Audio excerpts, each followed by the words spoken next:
Olha, de um lado, o sofrimento provocado pelo afastamento da escola e dos amigos. De outro, alívio em conviver mais perto com os pais que passaram a trabalhar dentro de casa. É assim que muitas crianças sentem os impactos dessa pandemia, né? Elas foram ouvidas por pesquisadores da UFMG, os resultados acabam de ser divulgados. Então, presta atenção que você que é pai, que é mãe, que é tio, que é avó, que é criança também, vai ser muito interessante. Vamos lá.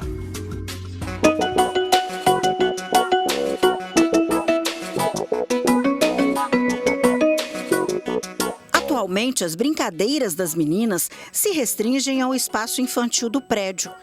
Elas até poderiam estar sem as máscaras, mas a Nicole e a Isabela não abrem mão da proteção. As irmãs sabem bem o que tem se passado de ruim no mundo. Tem muita pessoa morrendo e também as pessoas ficam tristes, porque às vezes são familiares. Contato com as coleguinhas de escola só pelo celular. O que a Nicole mais sente falta nesse tempo de isolamento é a escola. Eu tô acostumada com aula online, mas eu prefiro a presencial, eu tô com muita saudade. E será que dá para destacar algo de bom nessa pandemia? O lado positivo é que a minha família ela tá mais unida.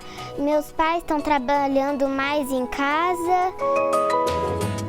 Esse é o lado positivo, que você está mais perto deles. Sim. Foi através de relatos como este da Nicole, pesquisadores da UFMG desenvolveram um estudo sobre a infância em tempos de pandemia. A pesquisa foi realizada pela internet. Mais de 2.000 crianças entre 8 e 12 anos de idade, moradoras da região metropolitana de Belo Horizonte, foram entrevistadas. A proposta foi desenvolvida para analisar as rotinas, as relações sociais e as experiências das crianças com foco nas suas emoções e sentimentos diante da pandemia de Covid-19. Você tem desde respostas como eu tenho medo do mundo acabar, né? Eu tenho medo de eu nunca mais voltar para a escola. Poder chegar a elas e conhecer o que estão vivendo neste momento é uma ação fundamental. O que a gente viu na pesquisa? Que as crianças, por um lado, elas sentiram enormemente o afastamento, especialmente da escola, das crianças das outras idades, familiares, avós, né, tios. Né? Por outro lado, elas sentiram uma alegria enorme da convivência familiar. As crianças também puderam enviar desenhos ou fotos para expressar o que estavam sentindo naquele momento. Alguns chamaram a atenção dos pesquisadores. Uma criança faz um desenho onde ela escreve uma doença que afasta e aproxima as pessoas. Então, elas analisaram que houve uma melhoria da relação familiar. Nisso elas dizem uma doença que aproxima as pessoas, ou seja, os adultos que convivem com ela conversam mais com a criança. Né? Outra questão que elas chamaram a atenção é a possibilidade de fazer as refeições com os adultos. Isso para elas também foi um ganho para a pandemia.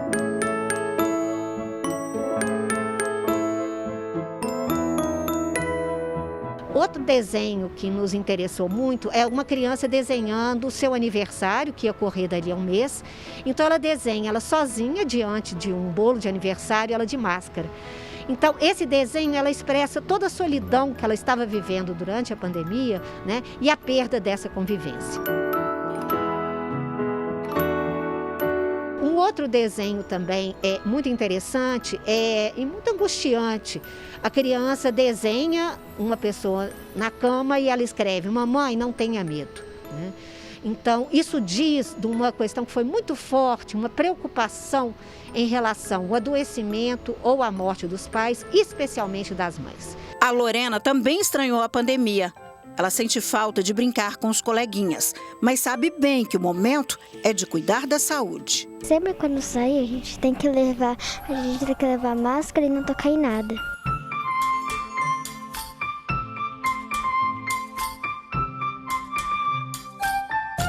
Eu acho que através do diálogo, através da conscientização e de você explicar por quê, tudo se torna mais fácil. Nenhuma criança, ela vai querer obedecer sem entender o porquê das coisas. Mas quando você dá o motivo, explica o porquê que a gente está passando por isso, e ela tem esse entendimento e ela incorpora essa conscientização, fica mais fácil.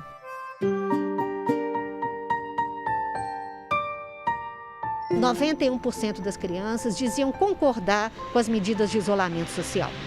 Ao mesmo tempo, elas tinham consciência que essas medidas impactavam especialmente o cotidiano que elas viviam. Elas sabiam que isso significava uma perda, mas elas colocavam que o interesse coletivo estava acima do interesse individual, né? Então, mais que os adultos, foi possível perceber na pesquisa uma ética coletiva das crianças, em que o bem-estar coletivo está acima, né, dos direitos individuais. Isso eu acho que foi muito significativo. Para os pequenos, a esperança também está na vacina, até para aqueles que têm ou tinham medo da picadinha. A gente já está muito feliz porque já está começando a vacinar e em dezembro acho que 70% já deve estar vacinado. Você acha isso? Sim. Que coisa maravilhosa! Não pode perder a esperança, né? A esperança é a última que morre.